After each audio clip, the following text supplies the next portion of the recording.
La segunda etapa, y bien más rápido, esto no tiene nada que ver con la antigüedad, ni la Edad Media, ni nada, es otra misión. Entonces, si la enseño así, ya después es más fácil de entender las cosas, porque es otra visión. La segunda voy a tomar un medio técnico, va a ser el caballo y el hierro. Las grandes culturas del caballo y el hierro. ¿Por qué? Porque va a ser un instrumento fundamental de organización, también política. El caballo se descubre en el Gobi unos 6.000 años antes de Cristo, o decir, hace 8.000 años. El caballo fue el instrumento más rápido de transporte hasta el ferrocarril, justamente hace 150 años. Hasta había un texto de lectura que venía un caballo corriendo y venía una locomotora y que de pronto pasa el caballo y el caballo se queda. Es el primero que lo supera. Pero desde hace 8.000 años hasta hace 100 años el caballo había sido lo más importante. Entonces, la expansión del caballo. Y cuando el caballo se le pone un objeto de hierro, que es primero una espada, una lanza, luego el estribo, luego la herradura del caballo y luego el arado de hierro. Estos pequeños descubrimientos son todo. Porque el caballo no puede andar mucho tiempo porque se le consume su uña. Entonces la cuestión era la herradura. La herradura permite que el caballo ande más. Gracias a los arneses de hierro, que no se oxidan tanto, lo puede conducir. Y al mismo tiempo la lanza o la espada es las invasiones. Pero al mismo tiempo es el arado, porque el arado de hierro entra más profundo, oxigena más la tierra, produce más productos, hay más alimentos, hay explosión demográfica. Entonces, explosión demográfica, caballo, hierro son las grandes invasiones. Entonces, los pueblos del caballo invaden las grandes culturas de agrícolas. Entonces, los dioses del cielo, masculinos, dominan a los dioses femeninos de la tierra. Ahí viene el choque entre los uránicos y los tónicos y empiezan a estructurar las grandes culturas. No porque sí los incas adoran al dios Sol, a Inti. Y así le pasó a Zeus también con los indoeuropeos y todos. Los dioses del cielo son más bien de los pueblos que son los que explotan al animal, o es decir, son los pastores. Y en cambio los que trabajan la tierra tienen más relación a la terra mater, a la luna, 28 días, que tiene que ver con el ciclo, que tienen que ver con el agua y es lo femenino, y se van organizando los panteones de todos los mitos, de todas las culturas tónicas, la tierra, la mujer, el cielo, el sol, y de ahí la dominación del sol también sobre la tierra, y entonces hasta los grandes después organigramas de la cultura, por ejemplo China, que va a poner 3 líneas paralelas como lo perfecto y masculino, qué terrible, pero es así, y 2 veces puesta. Este es el comienzo del I Ching, y en cambio eso mismo pero interrumpido, que decir que es la negación de aquello 6 veces también, es el último de los 64 signos del I Ching, pero esto es la tierra y es la mujer, y es lo negativo, mientras que esto es lo positivo. Esto es el cielo y esta es la tierra. Y de ahí hay 64 signos que son el comienzo de todo el pensamiento chino hasta hoy. La bandera de Corea, no sé si la han visto, son unos signos así, justamente, y en el medio está el gran signo del Yang Jung, de los 2 principios universales, cuyos principios universales serán toda América. Porque de Alaska hasta los zonas del sur, van a tener los hermanos gemelos, la mujer y el varón, y el dos. En toda América, el dos, el Omé, le dicen los aztecas, es el origen, son dos. Y también en la China, aunque ahí el taoísmo, con todo esto, van a poner el uno como el origen, uno. En Plotino, el gran filósofo, ahora griego. Entonces, va a haber culturas del uno, y la cuestión es cómo se logra la pluralidad, porque si es uno, ¿de dónde viene el otro? Para constituir el plural, es irracional. En cambio, si son dos, la cosa es más fácil, porque de los dos surgen los cuatro Tlaxpolicopa en la cultura náhuatl, que son los 4 puntos cardinales, que es la clave de todas las culturas americanas, todas, desde Alaska hasta el sur, que son el norte, el sur, el este y el oeste, pero es el 2 que se hace 4, y por eso que está el Alto Cusco y el Bajo Cusco, el de la izquierda y el de la derecha, y también esto divide la ciudad México, Tenochtitlan y todas las culturas de América. Y esto nos sitúa a todo el Extremo Oriente, que piensa de la misma manera. O decir que aquí hay conexiones culturales fantásticas, muy normales. Bueno, pero esta segunda etapa es la del caballo y el hierro. Entonces, estos invaden la China, allá por el 2000, el Chuechi. Estos son los arios que invaden la India, son los medos y los persas que invaden la Mesopotamia, son los griegos que invaden, son los itálicos y los germánicos y demás. Todos estos pueblos van a organizar los primeros grandes imperios, estados, que ya había antes, pero ahora va a ser del hierro. Y por eso entonces va a haber la esclavitud, y por eso también va a ser la dominación de la cultura agrícola y el pago de tributos, y empezamos a tener en todos estos pueblos semejanzas culturales, semejanzas. De ahí entonces que se piense que el uno es el origen, y el uno cae en la pluralidad, y la pluralidad debe luchar éticamente para volver a la unidad. Y entonces esto es, por ejemplo, Plotino. Y el cuerpo es el origen del mal, y la ascesis contra el cuerpo es el retorno contemplativo al uno. Todo esto es el pensamiento indoeuropeo de los grandes imperios. Entonces aquí podríamos hacer una comparación entre las culturas y ver sus diferencias. Aquí hacemos un hiatus, porque esto sigue su historia hasta la invasión, mientras que aquí es otra historia. La tercera etapa, para mí, voy muy rápido, esto está mucho más detallado en muchas de mis obras. Yo tengo como 5 obras explicando estas cosas. Esto lo he hecho muchas veces y lo he revisado, porque como les digo, cada vez me voy cayendo en que son elementos eurocéntricos, entonces hay que volverlo a rehacer. Esto es la última visión que tengo, aunque sea muy sintética.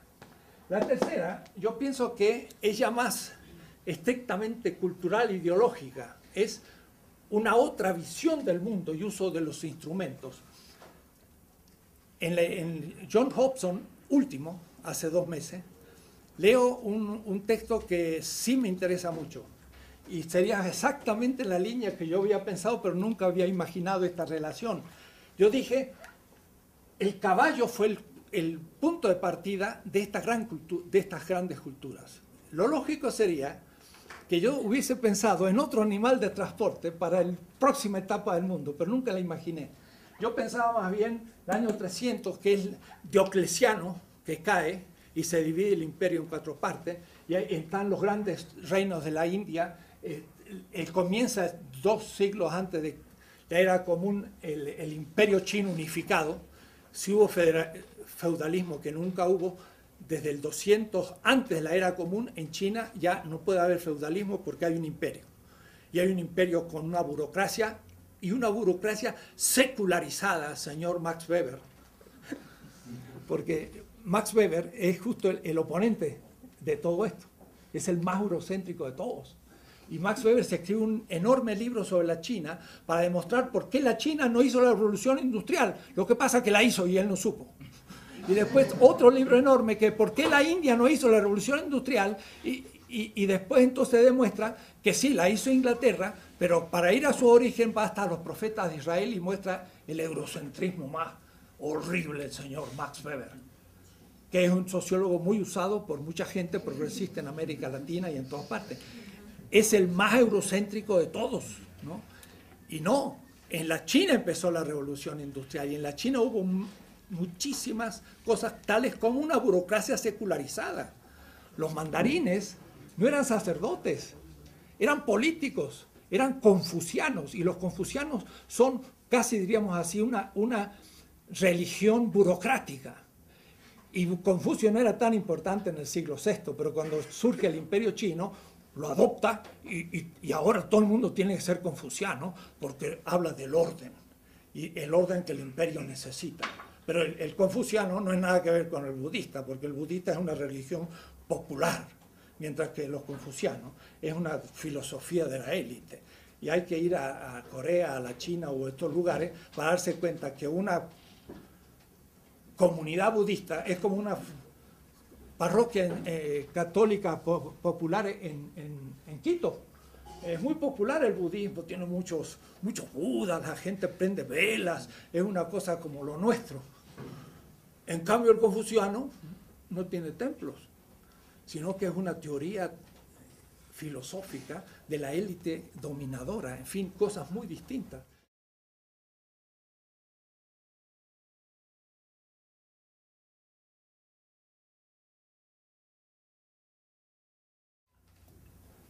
John Hobson dice, justamente fue el camello el que instaura la nueva etapa.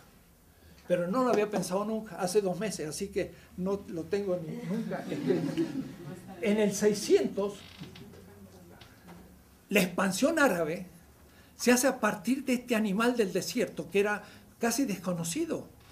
Y ellos lo imponen. Entonces el camello es capaz de andar una semana sin tomar agua. Es capaz de transportar casi 1 tonelada. El caballo no puede transportar mucho. Es rápido, pero no puede transportar. Entonces la expansión árabe hace que ellos entren en lo que es toda la estepa eurasiática, el camino de la seda, que es el Turquestán chino y el norte.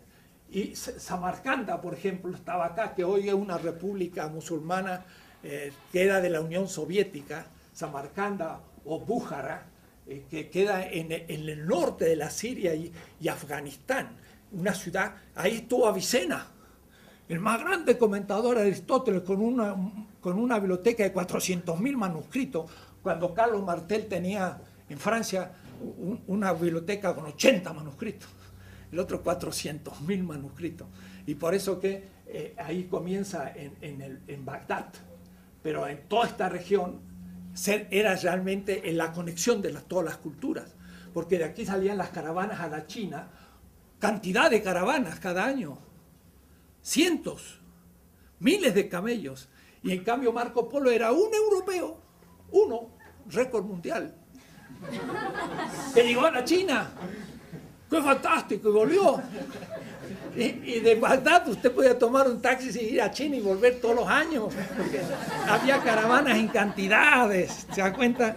Europa estaba tan aislada que fue una proeza llegar a China. El Bagdad estaba en el centro del mundo.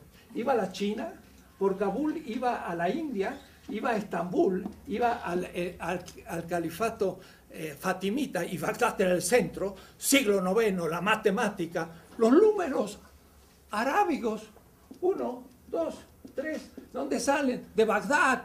Ellos inventaron el álgebra, la astronomía heliocéntrica, todo. Cuando los europeos estaban en la Edad Media, o decir, en el feudalismo más atrasado, no sabían nada de nada, y le va a llegar con el tiempo. O decir, de Bagdad van a crecer hasta Córdoba, y en Córdoba va a ser el califato, ahí va a estar Avicena, que va a ser un filósofo empirista, que va a partir del conocimiento matemático y astronómico más avanzado de todo el mundo, y de ahí los traductores de Toledo van a traducir Aristóteles al latín, y ahí va a llegar a Abelardo, Buenaventura, Tomás de Aquino, que va a ser el renacimiento del siglo XIII, donde los europeos empiezan, recién en el siglo XIII. Y de ahí hasta 1850 va a durar 500 años en que se van a ir reponiendo de su atraso hasta llegar a ser centro hace 150 años, no mucho. Entonces, ni hablar de la expansión que yo llamaría semita,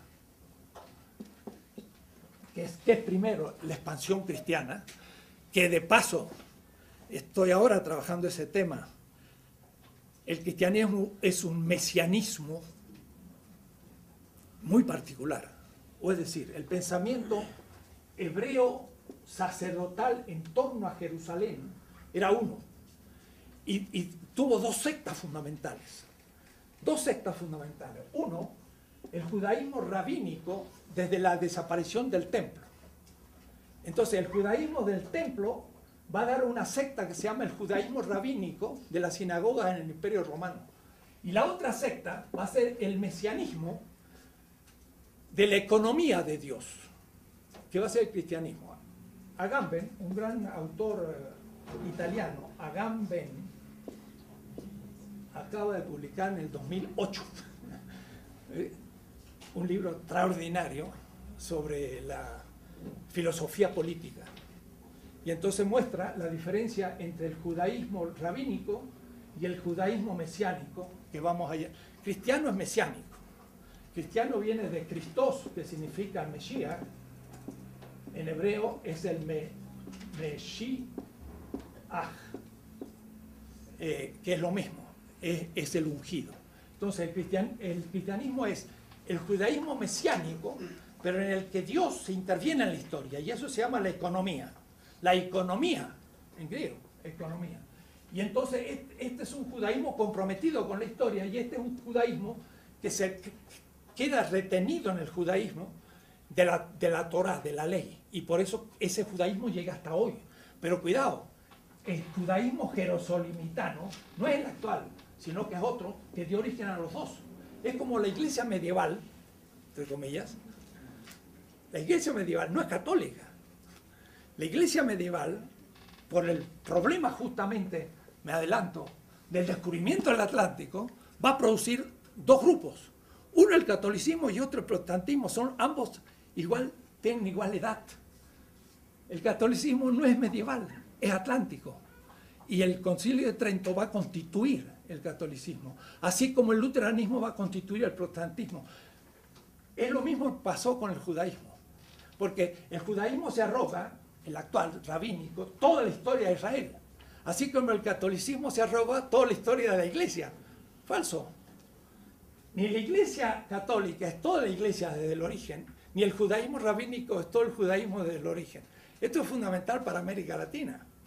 Bueno, pero esto será una historia larga que llevaría a filosofía política. Quizás voy a poder hablar de eso cuando hablo de filosofía política, que hoy se está discutiendo mucho. Bueno, la expansión semita fue cristiana, pero exclusivamente en el Mediterráneo, y musulmana, que como dije, llegó de Marruecos hasta Egipto, con los canes mongoles que se hacen musulmanes, llega a todo el camino de la seda, y en las propias ciudades de Pekín había barrios musulmanes, que también había barrios cristianos.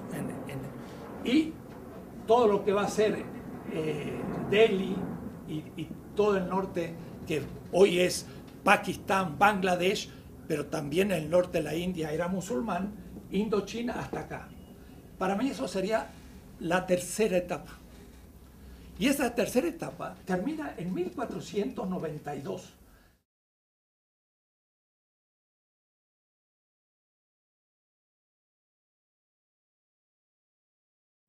La cuarta etapa sería la expansión de la pequeña Europa, que nunca fue centro, que fue siempre periferia y secundaria.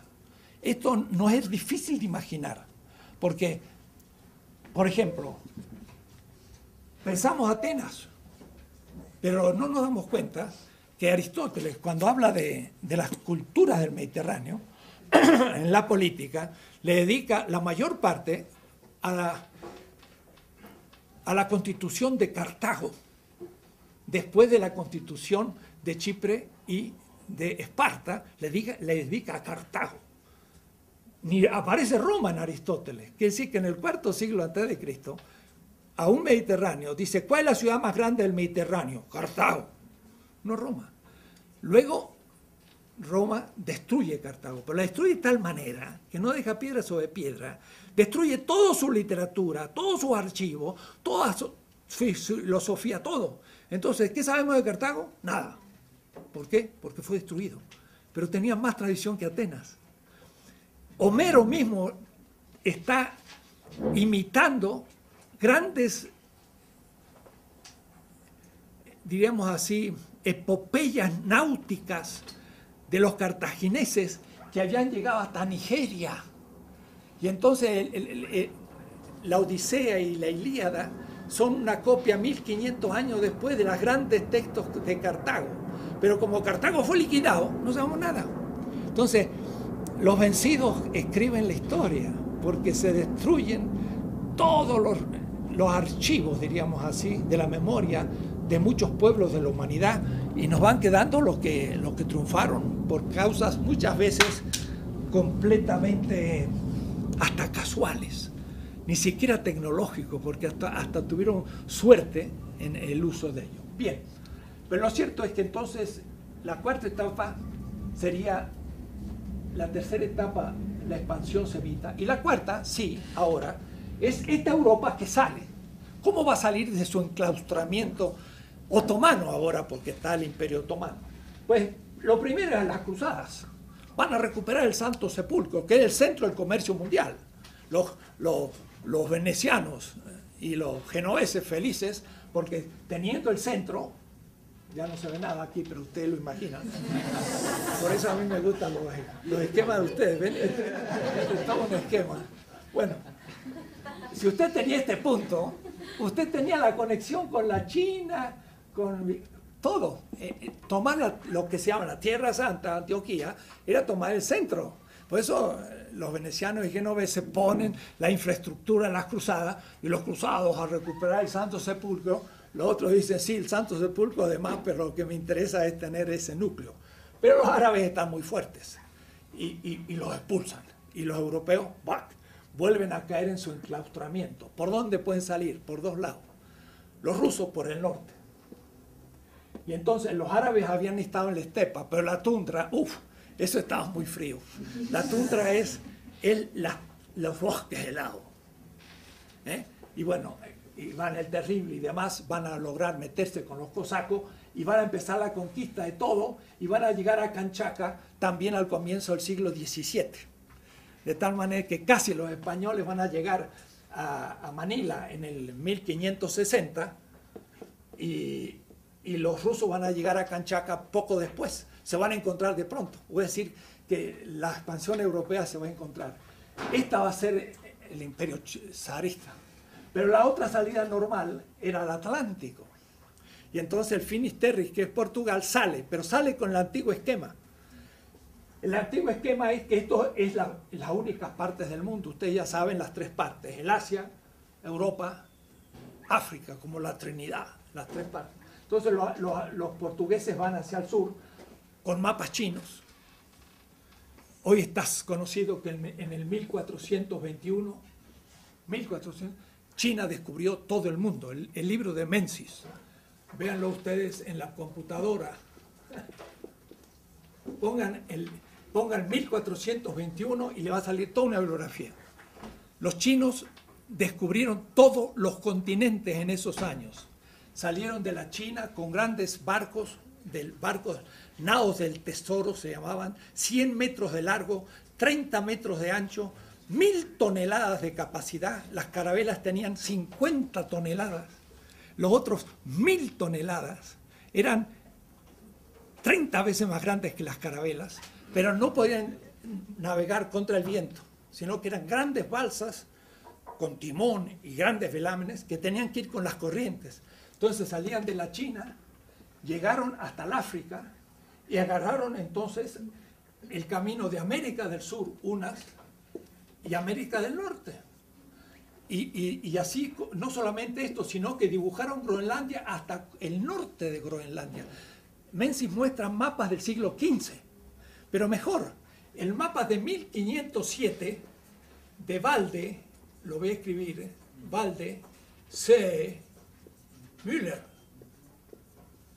Este es un clérigo alemán que era adicto, si ustedes quieren, a la cartografía y compró entonces mapas en Venecia e hizo un mapa mundi, que es el gran mapa mundi de Valdez Müller, 1507.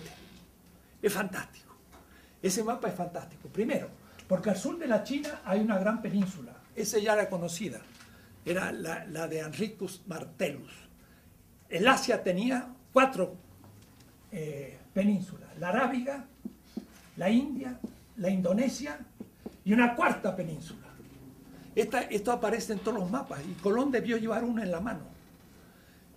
Pero lo más notable es que este mapa dibuja América aquí, después del Atlántico, pero América del Norte y América del Sur, y no hay Istmo de Panamá. Los montes rocallosos están dibujados y los Andes.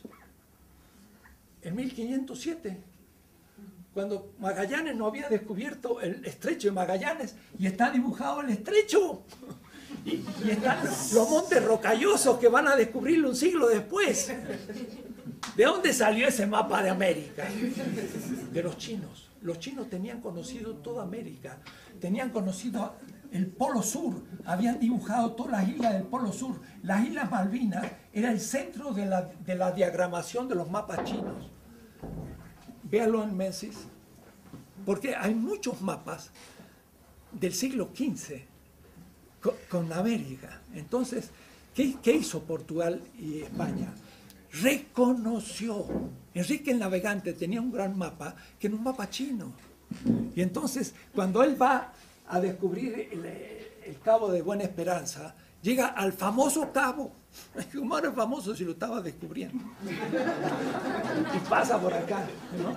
Y llega entonces a Hormuz, y llega a Colombo, y llega hasta el Japón. Estos son los portugueses, pero eso no modifica nada.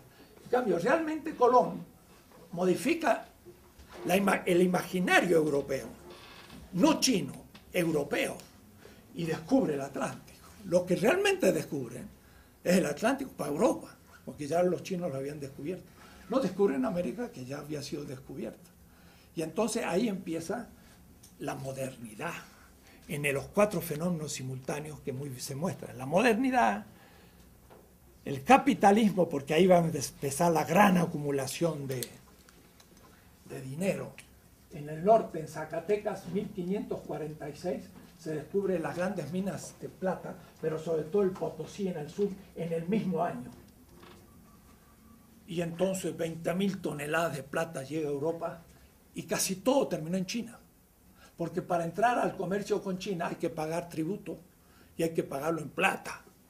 Y entonces todo el sistema asiático afroeuropeo necesitaba plata para pagar la posibilidad de entrar al mercado chino. Además, como no podían venderle a la China nada, y esto hasta el 1850, lo único que podían hacer era comprar con plata americana. Y eso Gunder Frank lo muestra en su libro Re-Orient. Re-Orient. Pero es un libro de 1996. El gran Gunder Frank, que descubrió la teoría de la dependencia, porque es el primero, va a plantear él en que la China es fundamental. Y Re-Orient significa reorientarse y volver al oriente. Y dice, la China es fundamental. Y Samir Amin, Arrighi y Wallenstein le dedican un número de la revista Review de Binghamton diciendo que no tiene razón, que es una exageración. Hay que ver todo lo que le dicen Wallenstein, Arrighi y Samir Amin al pobre Gunder Frank, que murió hace 3 años. Y ahora todos marcan paso con Gunder Frank. Y ahora Arrighi escribe un librazo enorme sobre la China y todo igual. O es decir, Gunder Frank tenía razón, era el profeta. Y también fue el profeta de la teoría de la dependencia, porque en 1962 fue el primero que escribió que el sistema latinoamericano era parte de un sistema mundial desde la categoría de totalidad, antes que los brasileños, Cardoso, Totonio y todos. Carlos V nace en Flandes, por eso habla flamenco, voy a decir alemán, Y se decía que Carlos V hablaba con su caballo en alemán y con la gente en castellano. Pero yo creo que con eso quiere decir que el alemán sabe para hablar con animales. Yo creo que no, es justo lo contrario. Yo creo que el pobre Carlos V sabía el alemán como lengua propia. Y entonces, con el único que podía hablarle realmente era su caballito. Y entonces era el lenguaje de su corazón, porque era el que más dominaba. Él nació en Flandes. Flandes era una colonia española, y no es extraño que Ámsterdam, cuando se independice de España, va a ser el origen de la filosofía moderna. Descartes está en Ámsterdam cuando escribe el discurso del metro. Spinoza es un sefardita español, como su nombre lo indica, sefarda. De tal manera que la filosofía de la segunda modernidad nace en Ámsterdam, en Flandes, porque es una colonia española. Porque la primera modernidad es española. Y la filosofía empieza en España, en la edad moderna. Y Descartes es un alumno español, de los jesuitas, de la Flech, y bueno, mil cosas. Es decir, la historia sirve para destruir el eurocentrismo a todos los niveles. Pero la historia que estamos descubriendo, por eso que para mí es como el psicoanálisis. Tiro a la historia en el sofá y que me cuente la historia. Y voy descubriendo los traumas. Y entonces después podemos aplicar la terapia justamente no eurocéntrica, ¿no? Pero yo soy en eso un hereje completo, pero hace poco estuve en Texas en un congreso de filósofos norteamericanos y una mexicana relató eso en un artículo en Ciudad Juárez después.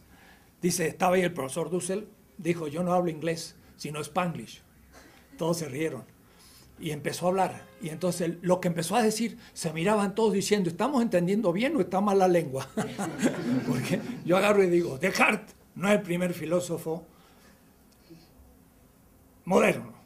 Además, Descartes, que estudió con los jesuitas en la Flech, estudió lógica, que es la parte más dura de la filosofía, es una lógica de un filósofo mexicano. Entonces todos los norteamericanos se miraron y dijeron, ¿de dónde saca este hombre esta cosa? Descartes estudió la lógica en la lógica de Antonio Rubio, profesor de México, que era jesuita, que publicó una gran lógica que los jesuitas usaban en Alemania, en Flandes, en todas partes de Europa, tuvo 50 ediciones, y todos estudiaban la lógica de Antonio Rubio. Y era un mexicano. ¿Qué tal? Descartes, el primer filósofo moderno, estudia lógica, la parte más dura de la filosofía, en un filósofo mexicano. Era ya para los norteamericanos ya, y les hablé una hora de filosofía antes de los Pilgrims. No podían creerlo. Un profesor de 70 años como yo me dice, profesor, usted no se imagina lo que aprendí hoy. No sabía nada. Les conté todas las universidades que había, todos los tratados que hubo, antes de llegar a los Pilgrims, porque íbamos a hablar de un diálogo entre los norteamericanos y los latinoamericanos. Yo le dije, yo más o menos los conozco a ustedes, pero yo creo que ustedes no nos conocen a los latinoamericanos. Y para demostrarles les di la clase. Y entonces quedó clarito que no sabían nada de América Latina, ¿no? Se da cuenta, o sea, tenemos que tener capacidad de invertir toda la inversión, porque, bueno, yendo ya rápido porque estoy hablando desde hace mucho, esta parte ya es la más fácil, porque ya sería la modernidad. La modernidad para mí es la apertura al Atlántico y la muerte del Mediterráneo, tal cual. O decir geopolítico, un poco lo Carl Schmitt cuando habla de la tierra y el mar. Es muy importante, el Mediterráneo había sido el centro de la cultura europea, o si ustedes quieren, de la cultura helénico-romana europea. Sí, eso sí, el Mediterráneo había sido centro, y aún de la egipcia, y con relación a Mesopotamia, pero no de la historia del mundo. Pero en 1492 se descubre el Atlántico, y el Mediterráneo desaparece. Por eso Brodel tiene un libro, Felipe II y el Atlántico. De ahí viene Wallerstein y demás. Pero el alumno de Brodel se llama Chonu, Pierre Chonu. Tiene 7 tomos, la Sevilla y el Atlántico, y donde fue calculando lo que llevaba cada barco español durante 3 siglos. Y muestra todo el tránsito mercantil del Atlántico. Chenier estuvo en la defensa de mi tesis doctoral en historia en la Sorbona. Mi tesis en la Sorbona fue la defensa del indio por parte de obispos latinoamericanos. Desde 1504 a 1620. 8 tomos, 2.300 páginas de historia. ¿No escuchan eso? No, la tesis así. No, eso era locura de juventud. Ahora con uno de los tomos ya es suficiente. Pero me pasé 4 años en el archivo de India viendo las cartas de los obispos, uno por uno, 187, qué hicieron o no hicieron con los indígenas. Y entonces descubrí cosas fenomenales, interesantes, polémicas, grupos, los lascasianos, los antilascasianos, los que mataron. Hubo obispos muertos por defensa del indio, como Valdivieso en Nicaragua. En fin, les podría a ustedes hacer un curso de nuevo sobre estos temas. Pero miren qué tema, yo lo defendí en 1966, mi tesis. Y algunos dicen después, pero entonces no se ha ocupado nunca los indígenas. Lean mi tesis de 2.300 páginas a ver si me ocupé los indígenas. Porque no se imaginan cómo contaban lo que los conquistadores hacían con los indígenas. Es horrible. Y textos tremendos. Pero el más bonito se lo voy a decir de memoria, que fue justamente un obispo de Chuquisaca. Se llamaba Domingo de Santo Tomás. Y tiene que ver con La Plata. Dice así: hace 4 años que para terminar de perderse esta tierra, de paso es una poesía, es un castellano que escribían prosa pero eran poetas. Miren si no es una poesía. Ha 4 años que para terminar de perderse esta tierra han descubierto los cristianos. Ha 4 años que para terminar de perderse esta tierra, los españoles han descubierto una boca del infierno por la cual inmolan gran cantidad de gente a su Dios, que es el oro, y es una mina de plata que se llama Potosí. Habla del oro y de la plata, pero dice una boca del infierno. Era como un moloch a la que se inmolaban víctimas humanas. Una boca del infierno por la cual los españoles inmolan gran cantidad de gente a su Dios, que es el oro. Y más va a decir en la cuestión judía, han hecho del dinero su Dios. Pues esto fue dicho en 1550 en América Latina, algo antes que Marx. Pero dice el tema, han hecho al oro su Dios, y por este Dios inmolan gran cantidad de gente. Que los sacrificios humanos de los aztecas, ustedes han inmolado muchos más al Dios oro, y es una mina de plata que se llama Potosí. Entonces, ese fue el dinero originario, la acumulación originaria del capitalismo, que surge de la mina. Y otro obispo, pero ahora del norte, Oaxaca, dice, el oro y la plata que va a esos reinos ha sido conseguida con la sangre de los indios y va envuelta en sus cueros. Miren qué texto para poner en un libro. Y va envuelto en su piel. Y esta gente se jugaba por los indígenas, porque hubo gente como Valdivieso en Nicaragua que lo mataron por defender a los indios. Lo mataron los conquistadores. Y Bartolomé Las Casas fue obispo de Chiapas y fue expulsado por los mismos que expulsan ahora a los zapatistas. Pero al comienzo, cuando Chiapas estaba en su comienzo. Fue una gesta impresionante lo que fue aquellos años. Bueno,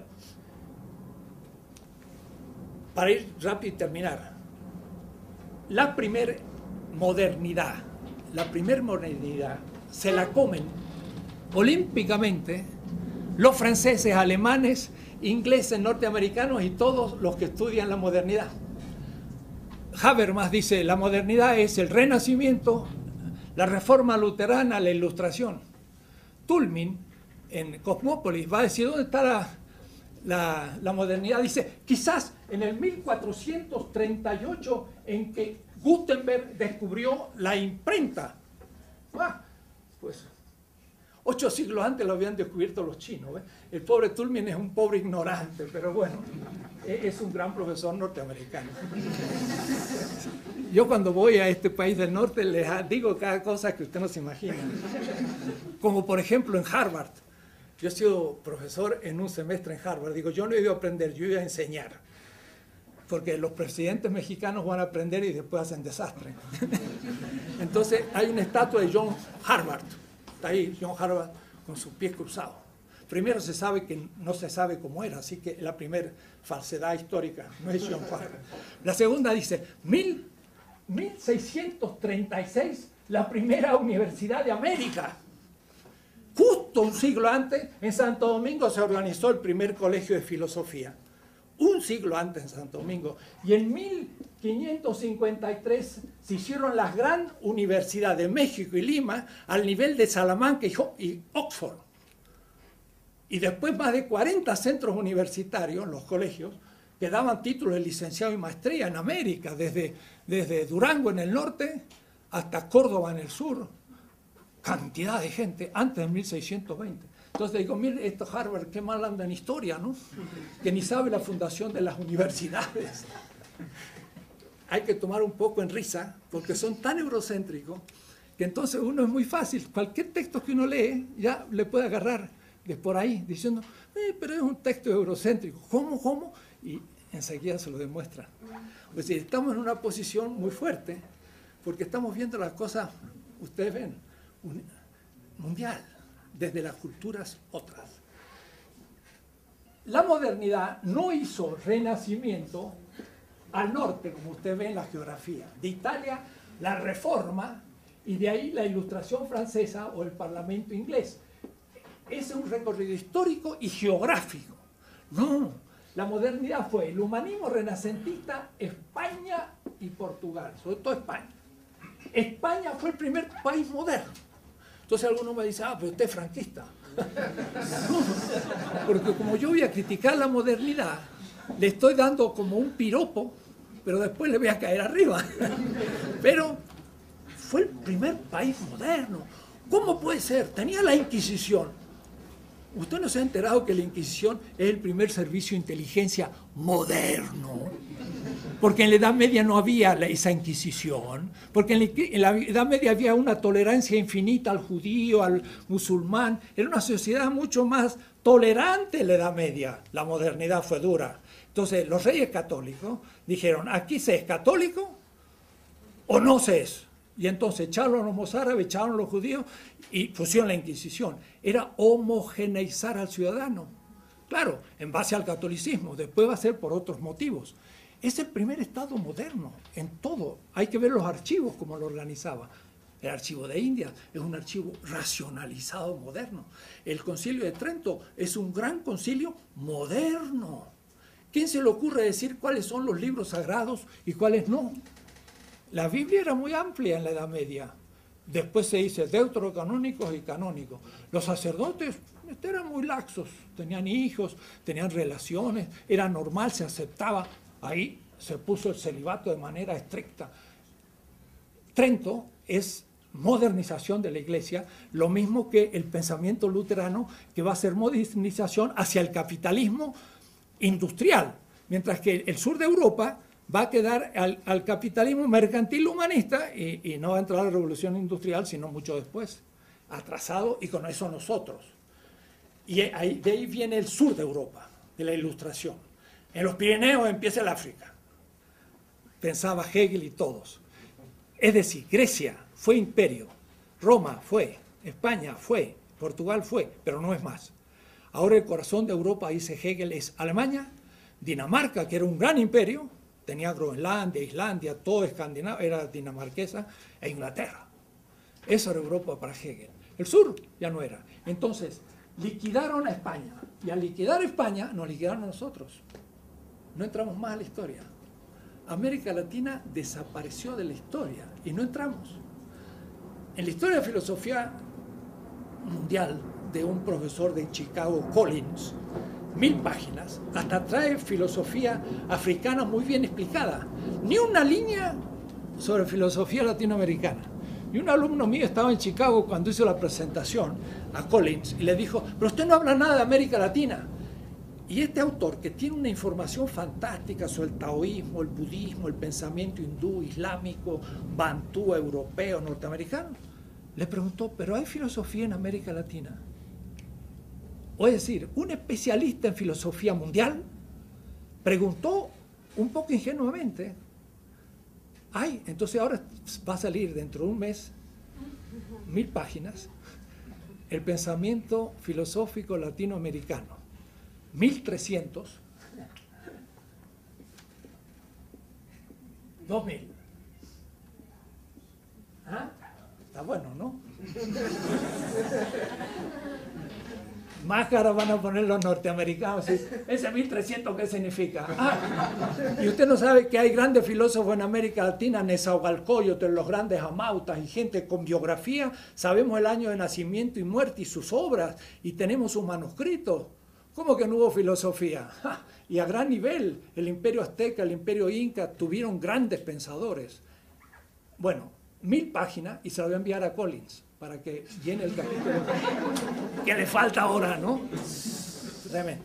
Entonces, la primera modernidad fue el siglo XVI y todos dicen es la reforma y la revolución tecnológica científica. Newton, Galileo, Descartes, todos son 1600, 42 Hobbes, el Leviatán, 37 el discurso del método, 36 el principio, la filosofía de Newton, principio del 17, y el Renacimiento es 400, es 1400.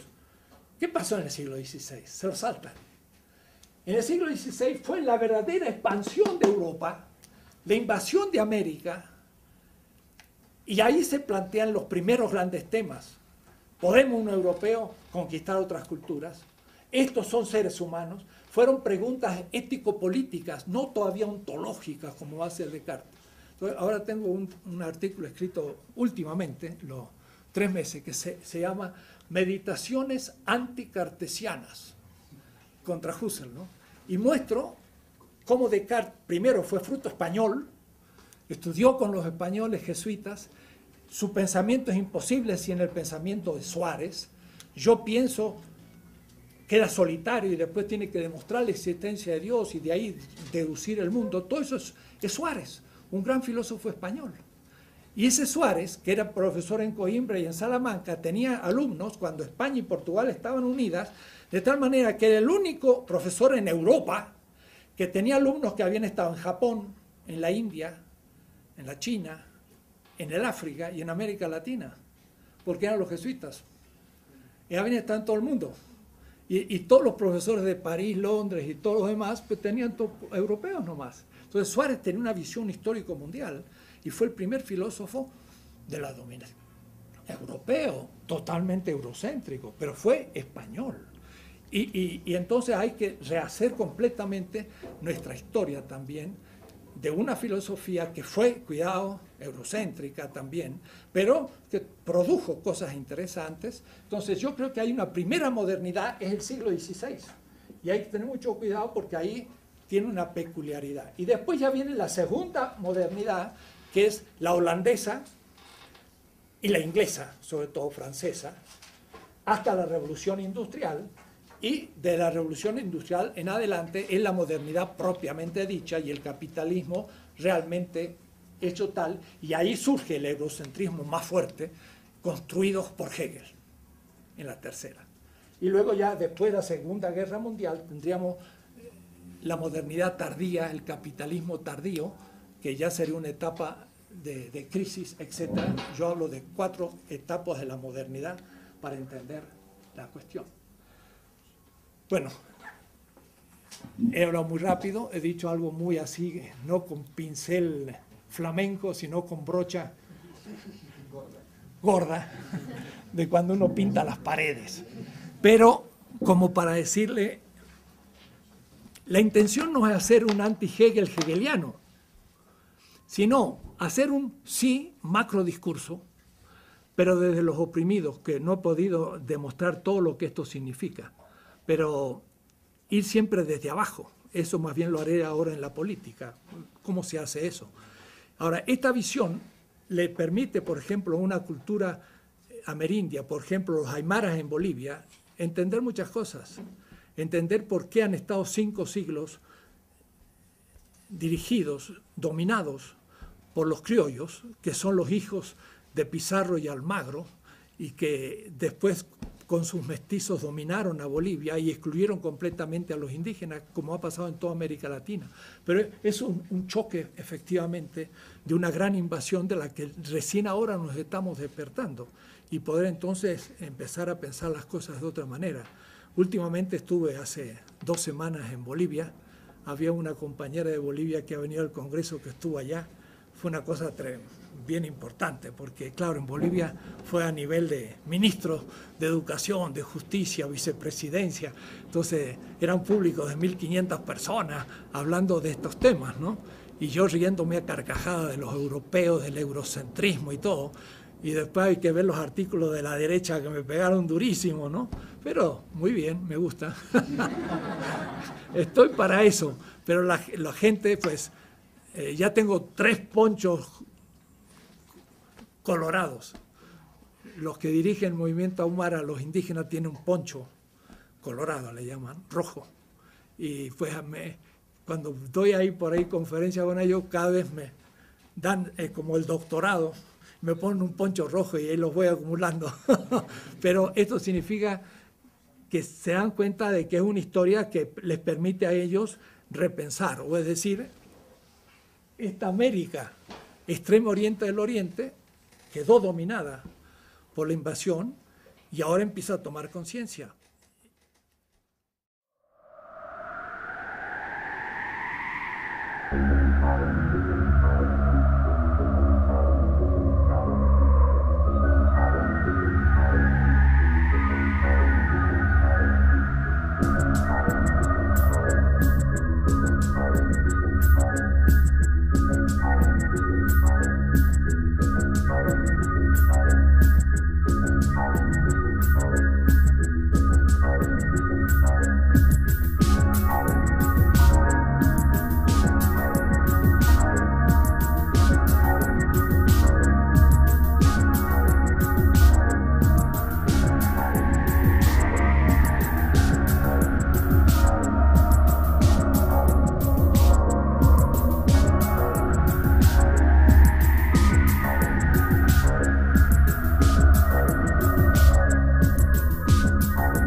La segunda etapa, y voy más rápido, esto no tiene nada que ver con la antigüedad, ni la Edad Media, ni nada, es otra misión.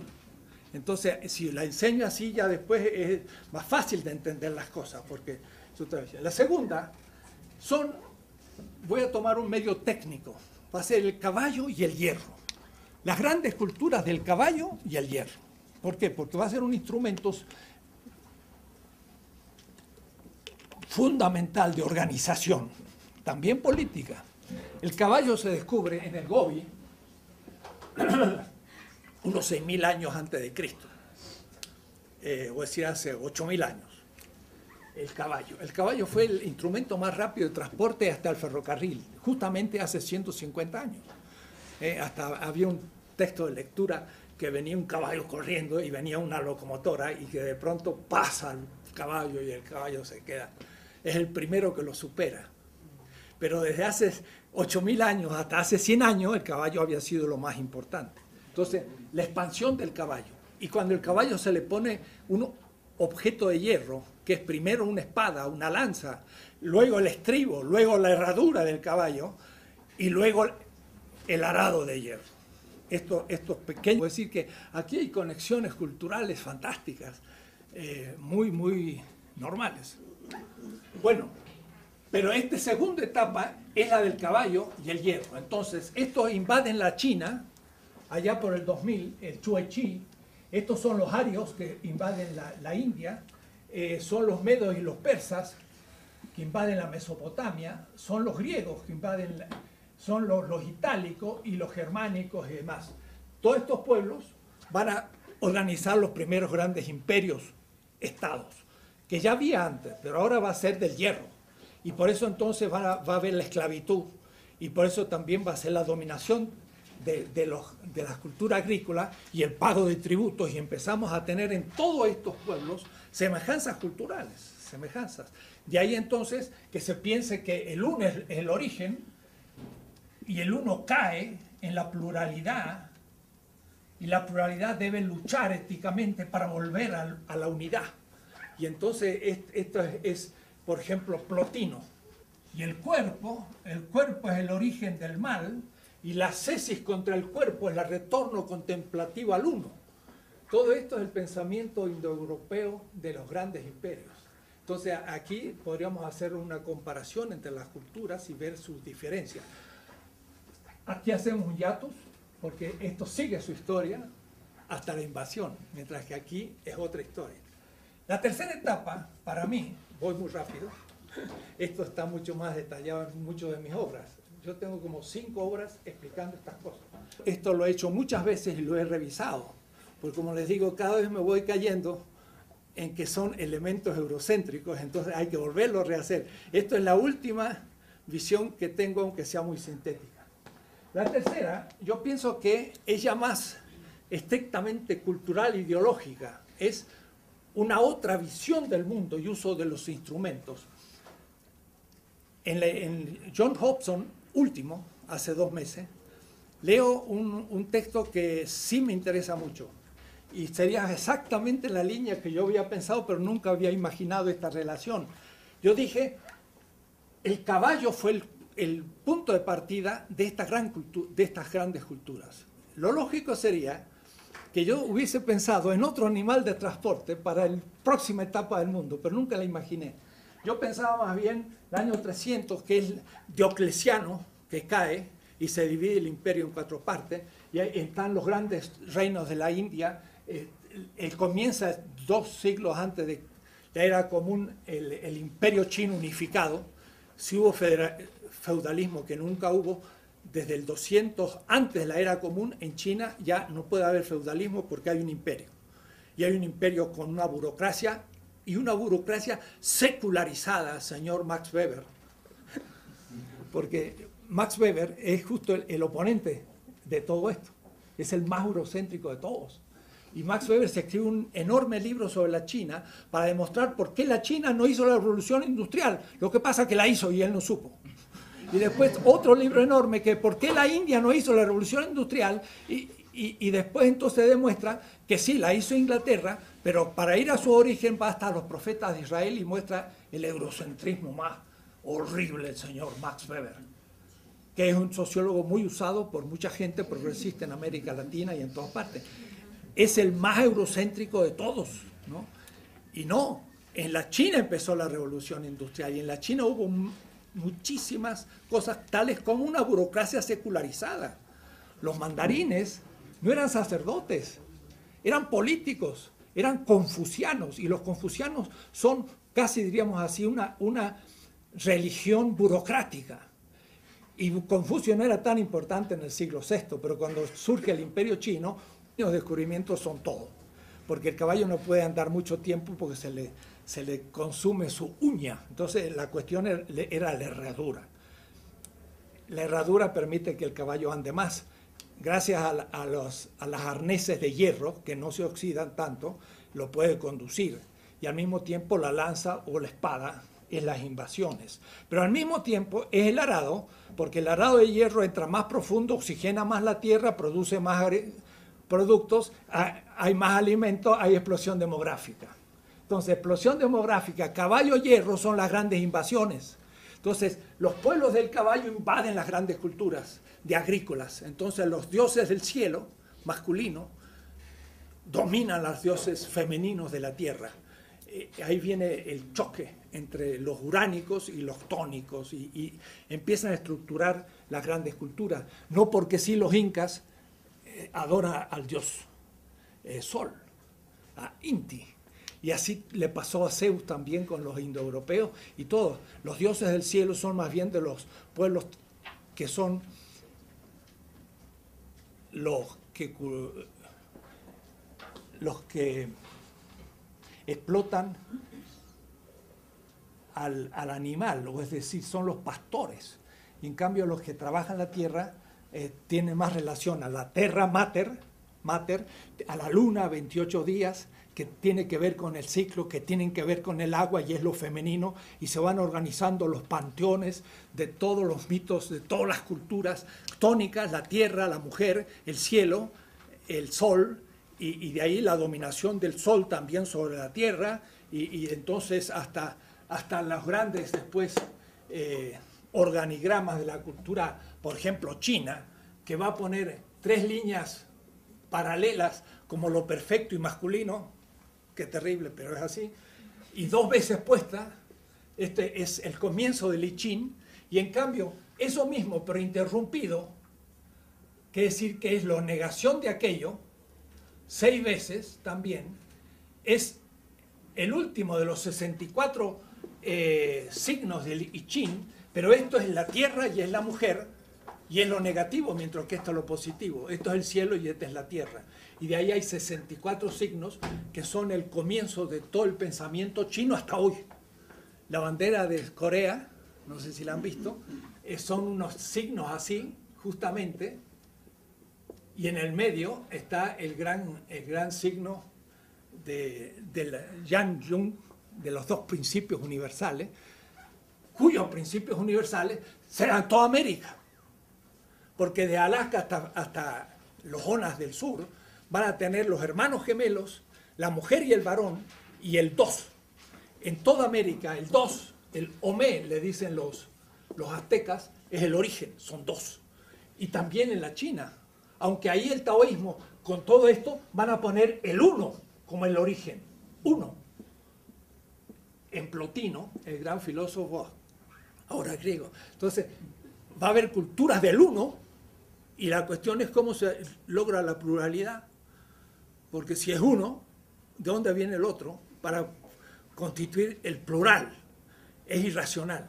En cambio, si son 2, la cosa es más fácil, porque de los 2 surgen los 4 Tlaxpolicopa en la cultura nahua, que son los 4 puntos cardinales, que es la clave de todas las culturas americanas, todas, desde Alaska hasta el sur, que son el norte, el sur, el este y el oeste, pero es el 2 que se hace 4, y por eso que está el Alto Cusco y el Bajo Cusco, el de la izquierda y el de la derecha, y también esto divide la ciudad México Tenochtitlan y todas las culturas de América. Y esto nos sitúa a todo el Extremo Oriente, que piensa de la misma manera.